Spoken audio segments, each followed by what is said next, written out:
দুধ দিয়ে গোসল করে দল পাল্টালে কি হয় এ নিয়ে ইসলাম কি বলে? একজন দেখলাম দুধ দিয়ে গোসল করে, জামাত ইসলামে যোগ দিয়েছে, এটা অবশ্যই। তুই গোসল করবি পানি দিই না, তুই দুধ দিয়ে গোসল করস, আমি হাইলে দুধ গেন খাই লিতাম। খবরদার, দুধ দিয়ে গোসল করিচ্ছা এটা তওবা করবি, কোনো অসুবিধা নাই। তারা যদি স্বামীদের কষ্টটা প্রবাসে দেখতেন, মাইজ দিয়ে আর যাইতেন না, কইতেন হ্যাঁ কাঁচাই ভাত খাইও। 18 ঘন্টা ডিউটি করে, মক্কা শরীফের 54 ডিগ্রি তাপমাত্রা সেলসিয়াস। আহা, কইলা কইলেই গেছে এক একটা জলি। আয় হায়, মা বাপে যদি কষ্ট দেখতো প্রবাসীর গো, যদি নোয়াখালী মা বাপে দেখতো, কিন্তু হুত তুই চলিয়া ভিক্ষা করি বেড়া, কিডনি বেশি দিয়ে মাব্বা তোল্লা চলিয়া, কার মোবাইল দিয়ে সব করস। আহারে বুড়িয়া বুড়ি রে, জীবন তো লাশে না আছে। তারা বাংলাদেশ উন্নত হবে না লেখি রাখ। এই 1.5 কোটি প্রবাসীদের বদদোয়া আছে বাংলাদেশীদের প্রতি। এদের আল্লাহর গজবের কারণে বাংলাদেশের রহমত নাজিল হবে না। কারণ এটা তারা কষ্ট করি এনো হাডায়, তোরা ফাঁসার করি এলাস। লেখি রাখ, শুনতে খারাপ লাগছে আর কি।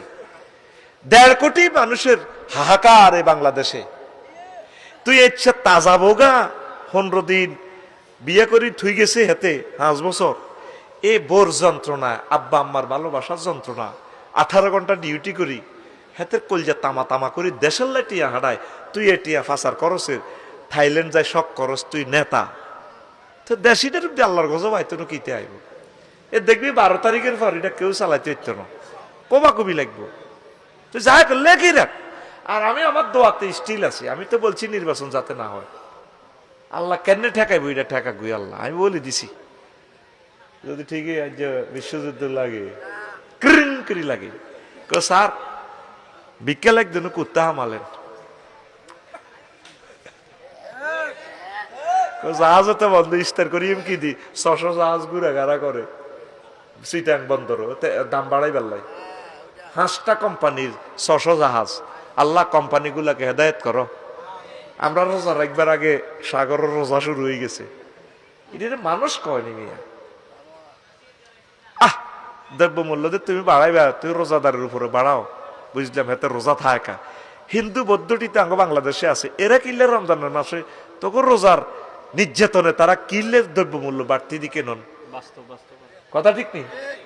হেতে করে কষ্ট দেয় যে শুধু তাগো বদ্ধ হয় যার নামে যাবি। ইউনুস স্যার এই জিনিসটাই চাইছিল, রাডার নিয়ন্ত্রণ করি জাহাজ টিনের আনি ফাইন করা দিত, জরিমানা। এই জন্য নিয়ন্ত্রণটা বিদেশির হাতে দিতেছে। 16 ঘন্টা জাহাজ খালাস, ডাইরেক্ট অ্যাকশন। আমিন ক, যে জাহাজ 5 বছরে খালাস হয় না, সে জাহাজ এখন 16 ঘন্টা